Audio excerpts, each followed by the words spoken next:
आपने एक तहरीर दी थी कोतवाली ऋषिकेश को कि भाजपा के दो युवा नेता हैं जो कि रंगदारी मांग रहे हैं और बड़े उच्च पुलिस अधिकारियों का नाम लेकर या उनका मतलब एक तरह से ध्वंस दिखा रहे हैं। आज ये प्रेस वार्ता क्यों करी जा रही है, साथ में वो दोनों युवा नेता भी आपके साथ है? पहले तो मैं सभी मीडिया बंधु का स्वागत और अभिनंदन करता हूँ। ठीक, पहली चीज़ तो ये थी, कुछ मिसअंडरस्टैंडिंग हो गई थी हम लोगों से, जिसमें हमने इनके ऊपर आरोप लगाए गए। उसके लिए हम इन लोगों से मिसअंडरस्टैंडिंग थी हमारी कुछ, और इन लोगों की भी कुछ मिसअंडरस्टैंडिंग हो गई थी। इस चक्कर में हमने प्रेस कॉन्फ्रेंस यहाँ पे रखी गई है।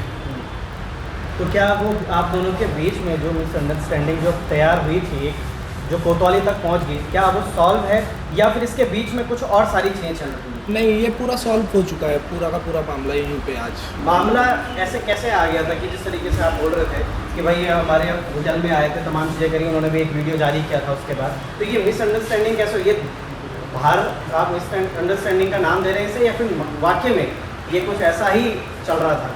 नहीं, ये मिसअंडरस्टैंडिंग थी। बाकी आगे का प्रकरण ये युवा बताएंगे हमारे दो।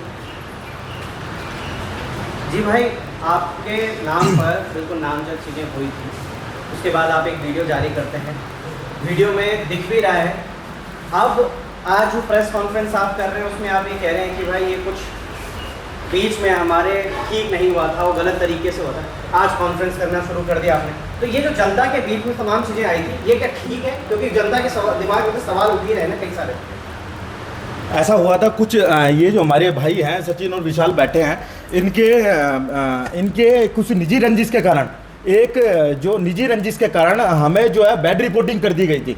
बैड रिपोर्टिंग कर दी गई थी कि इनके घर में, इनके होटल में ऐसा चलता है वैसा चलता है, विभिन्न तरह की बातें जो है बोली गई थी। उसके बाद उन्हीं युवकों द्वारा जो है इनके होटल में लड़की को भेजना, इस तरह की जो गतिविधियां बराबर की जा रही थी। इनको मतलब जाल साजिश, क्यों ना हम उसको जाल साजिश कहें, जाल साजिश के तहत इनको फंसाने का काम किया जा रहा था। उसके बाद जब हमने मौके पे चीज़ों को जांचा और परखा तो वो चीज़ें पाई गई और हमने थाने के समक्ष भी रखी हैं, और जिन्होंने इनको फंसाने का प्रयास किया था उनके खिलाफ भी कठोर कार्रवाई करेंगे, पूरी मजबूती के साथ करने का काम करेंगे। आप कह रहे हैं कि किसी के द्वारा यहाँ पे लड़की भेजी गई जी, तो आपने डायरेक्टली वीडियो बनाना शुरू कर दिया था उस दौरान। वीडियो जिस तरीके से वायरल भी हुआ, हमें दिखा भी, बिल्कुल। तो आपने बिना फैक्ट्स जाने वीडियो कैसे फिर अपलोड कर दिया? हमारे को किसी ने बोला था कि कोई एक विशेष समुदाय का व्यक्ति है, वो हमारी बहन, हिंदू बहन बेटियों को परोसने का काम कर रहा है। जब हम हिंदू संगठन और बहन बेटियों की रक्षा की बात करते हैं तो किस तरह हम नहीं आते? मैं बता तो रहा हूँ, इनकी कोई निजी रंजिश के कारण जो जाल साजिश कही गई थी, उसी के तहत हम यहाँ पर आने का काम किया। हम भी मौके पे समझ नहीं पाए, और जब मतलब जिस तरह से उन्होंने पूरा षड्यंत्र जो इनके खिलाफ रच रखा था, उसमें हमें चीज़ें सही लगी। अब वो लड़की भी मौके पे पाई गई। अब जिसने ये षड्यंत्र परपंजा जो रचा था, इसके खिलाफ कानूनी कार्रवाई करने की पूरी मजबूती देने का काम करेंगे। अब आप कह रहे हो कि षड्यंत्र था, फिर आप कह रहे हो कि भैया बरगलाया गया, चलो ठीक है, आपने बिना जांचे परखे सब चीज़ कर दिया, फिर आप किसी एक मीडिया चैनल पर जा करके तमाम तरह के गंभीर आरोप इस होम स्टे के मालिक पर या होम स्टे पर क्यों लगाया गया? आप समझना भाई साहब, अभी भाई ने बोला ना मिसअंडरस्टैंडिंग हो गई थी, हमारे खिलाफ भी क्यों ना हम कहें कि हमारे खिलाफ भी इन भाइयों को भड़काया गया। आज से पूर्व में हमारी इन भाइयों से ठीक ठाक बातचीत थी, इनको भड़का के बुझा के। अब ये बात तो हमारे सचिन भाई बैठे हैं, बताइएगा सचिन भाई, आप किसने आपको भड़काया? कुछ जो भी थी आप बात रखो अपनी। भड़काया नहीं गया हमें कुछ मिसअंडरस्टैंडिंग हो गई थी इस चीज़ में, इसलिए इसमें हमने कोतवाली में अपनी तहरीर दे दी थी हमने इस चीज़ में, और कोतवाली ने इसमें कुछ एक्शन नहीं लिया। तो तब हम दोनों बीच में बैठ के हमारा कुछ समझौता हो गया था, उसमें ये था। आगे की बात ये समझौता शब्द ही कुछ अलग डायरेक्शन में जा रहा है। आप तो लगातार बाइट देते हुए नज़र आते हैं हमें मीडिया के उसमें, कई सारी चीज़ें हमने देखी भी, मगर अभिनव भाई, ये सिर्फ एक प्रेस कॉन्फ्रेंस से शायद ख़त्म नहीं हो जाएगा। जिस तरीके से हम सवाल कर रहे हैं वो स्पष्ट जवाब आ ही नहीं रहा है।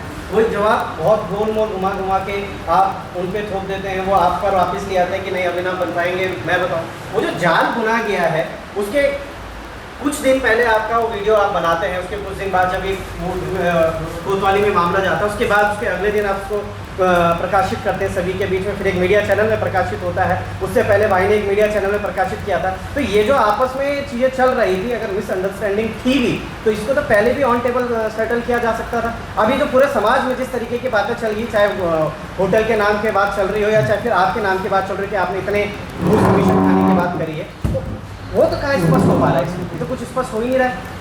भाई साहब, मैं आपको वही कहना चाह रहा हूँ, सभी पत्रकार बंधु को मैं यही कहना चाह रहा हूँ आपके चैनल के माध्यम से, हमारे खिलाफ, हम दोनों भाई हैं, हमारे खिलाफ आज से पूर्व में भी एक फिर प्रेस कॉन्फ्रेंस के आधार पे हम दिखाएंगे इस तरह के जो प्रपंचे, जो जाल रचे जाते हैं, इसके कई प्रमाण हमारे पास हैं और भी तथ्य प्रमाण आ रहे हैं। और जब वो प्रमाण सारे इकट्ठे हो जाएंगे, एक प्रेस कॉन्फ्रेंस करके सब चीज़ें रखने का काम करेंगे। वही जाल साजिश हम क्यों ना कहें, कुछ लोगों द्वारा ही हमें नेगेटिव दिखाया जाता है। एक वीडियो बहुत तेजी से, एक मंजूर नाम के व्यक्ति का वीडियो बहुत तेजी से वायरल किया जा रहा है, मेरा जो है वो वायरल किया जा रहा है। उसी मंजूर भाई की हम आपको मैं अभी आपके चैनल के माध्यम से एक वीडियो क्लिप दूंगा। श्री कावड़ मेला यात्रा हो या रक्षाबंधन हो, होली, दीपावली, अग्रिम पंक्ति में रहने का वो मंजूर भाई काम करते हैं, उसके बाद भी उसको गलत ही क्यों दिखाया जाता है। हमारी लड़ाई जिहादी मानसिकता है, जो तुच्छ मानसिकता है। आज से पूर्व में अगर हमारी बहन बेटियों पे किसी जिहादी ने गलत नजर रखी, उसके खिलाफ मजबूती से आवाज उठाने का काम किया।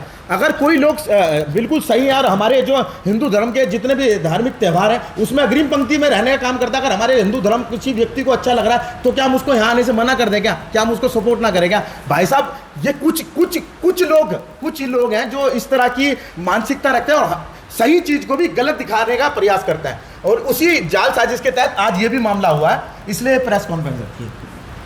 कौन दिखा रहा है गलत, ये भी तो स्पष्ट करो ना, उनके नाम स्पष्ट करो या तो नाम स्पष्ट, सब मैं वही कह रहा हूँ ना, सभी जब कुछ तथ्य हमारे पास हैं, कुछ और ठोस तथ्य के बाद प्रेस कॉन्फ्रेंस भी रखेंगे और पूरी ताकत के साथ कानूनी कार्रवाई कराने का भी काम करेंगे। आज की कॉन्फ्रेंस का क्या मकसद है? आज की प्रेस कॉन्फ्रेंस का मकसद यही है कि हमारे खिलाफ जो ये झूठे बेबुनियादी जो हमारे पे सवाल खड़े कर रहे थे कि ये मांग लिया वो मांग लिया, उसको स्पष्ट करने के लिए आज प्रेस कॉन्फ्रेंस रखी। सामने भाई रखे हैं और ये भाई भी बैठे हैं जो आरोप लगाने वाले थे, इनसे ही पूछ लो कि हमने कुछ मांग करी या ऐसा कुछ करा गया। ये आप भाई बैठे हैं, बताइए। उस पर लगे जितने भी आरोप थे वो तथ्यहीन है, ये अभिनव पाल कह रहे हैं। तथ्यहीन नहीं कहेंगे, जाल साजिश कहेंगे इसको। जाल साजिश किस लिए कहेंगे? जो इनके दुश्मन, क्यों ना कहें हम दुश्मन हैं, उन्होंने जो जाल बुना था उसके आधार पर तो तथ्य सही दिख रहे थे, पर अब उसके खिलाफ भी जो है करेंगे कानूनी कार्रवाई। क्या कहेंगे भाई इस पूरे विषय में? अभिनव भाई तो कह रहे हैं कि भाई हम तथ्यहीन एक साजिश कहेंगे इसे। देखो, साजिश तो थी, कुछ टिप्पणियाँ इनके द्वारा भी हमारे पे झूठे आरोप लगाए गए हैं, कुछ हमारे द्वारा भी लगाए गए, कुछ हमारे द्वारा भी इनमें लगाए गए हैं, क्योंकि जब इन्होंने स्टार्ट करा तो हमने भी स्टार्ट करा है, अपनी फेसबुक के माध्यम से अपने पेज में चलाया हमने भी। हमें बहुत ही बदनामी हमारी कराई गई है फेसबुक के माध्यम से। एक सवाल आप भी ले लेते हैं अभिनव भाई, आप दोनों से। आप दोनों चलिए स्पष्ट कर दो, आप बजरंग दल से हो, हिंदू संगठन से हो या बीजेपी युवा मोर्चा से, किससे हो आप? हम भारतीय जनता पार्टी युवा मोर्चा के कार्यकर्ता हैं और हिंदुत्व, हम हिंदू हैं, हिंदुत्व की बात करते हैं। हमारी बहन बेटियों पे अगर कहीं हमारे हिंदू धर्म पे या हमारी बहन बेटियों की बात आएगी तो बिल्कुल बर्दाश्त नहीं करेंगे, पूरी ताकत देने का काम करेंगे। अगर हम भाजपा से भी आए तो अगर हमारे हिंदू धर्म पे कहीं बात आएगी तो उसमें जवाब देने का काम करेंगे। और एक सवाल का आप जवाब दे दो। चलो, तमाम चीज़ें हो गई, आप लोगों की सुलह भी हो गई, ठीक है, आपने तरह की बातें की कर दी। ये बता दो कि उस रात जिस दिन इन्होंने तहरीर दी, इन्हें रिसीविंग मिली, आपने उसी रात को यहाँ पर वो छापेमारी करी थी या उससे एक दिन पहले की घटना थी? उससे एक दिन पहले की एक घटना। दिन पहले। तो फिर आप लोगों ने जो वीडियो बनाया था वो आपने 3 दिन बाद क्यों डाला? कौन सा? भाई साहब, 3 दिन बाद इसलिए डाला, हमारी कहीं जो चीज़ें हैं वो दर्शाने के लिए स्पष्ट चीज़ों को स्पष्ट भी करना पड़ता है। पर जब हमने वो वीडियो डाला उसके बाद कई तथ्य प्रमाण सामने आए, उसमें देखा गया कि इनको कोई जाल साजिश थी, तो उसके तहत आज हम दोनों सब प्रेस वार्ता कर ही रहे हैं। नहीं, उसमें तो वीडियो में आप लोग दिखा नहीं कि यहाँ कब जिहाद चल रहा है। भाई साहब, मैं वही आधार कार्ड लिए इनको होटल के कमरा दिया जा रहा है। मैं वही कह रहा हूँ, पहल इन्होंने की है, पहल जो है होटल संचालकों ने की, तो उसके बाद हमने भी फिर जो है प्रमाण दिखाने शुरू कर दिए। मतलब ये आपसी लड़ाई ये हो रही थी स्टार्ट की, भाई उन्होंने बोल दिया अब हम भी बोलेंगे कुछ, तो इस बीच जो समाज में जो संदेश गया है, चाहे होटल के प्रति गया हो, चाहे फिर अभिनव आपके प्रति गया हो, या रंजीत भाई के प्रति गया हो, एवरेज भाई के प्रति गया हो, वो तो बहुत गलत गया है। यानी कि लोग आप पे भरोसा कैसे जताएंगे? इसके बाद कैसे जता देंगे कि भाई जो अब अगला वीडियो प्रकाशित हो गया किसी सामाजिक तत्व द्वारा किसी लड़की के साथ अगर आप किसी बहन के साथ करते हैं, उस पर कैसे भरोसा जताएंगे आपसे? वो भी जांच का विषय होगा या फिर जांच करने के बाद उसका आप अपलोड मैं बिल्कुल, अब तो बिल्कुल तथ्य प्रमाण और जांच के बात करेंगे। और मैं ये कह रहा हूँ, कुछ लोग हैं जो हमसे निजी रंजिश रखते हैं, क्यों ना कहें हम निजी रंजिश रखते हैं, उनके भी प्रमाण मैंने आपको बोला ना आपके चैनल के माध्यम से, बिल्कुल प्रेस वार्ता करके खोलने का काम करेंगे। चलो ये डेट फिक्स कर देते हैं, बहुत जल्द करेंगे भाई साहब। जब एक हफ्ता 2 हफ्ता जब तथ्य प्रमाण सामने होंगे उसके बाद बिल्कुल पूरी मजबूती के साथ प्रेस वार्ता करने का काम करेंगे।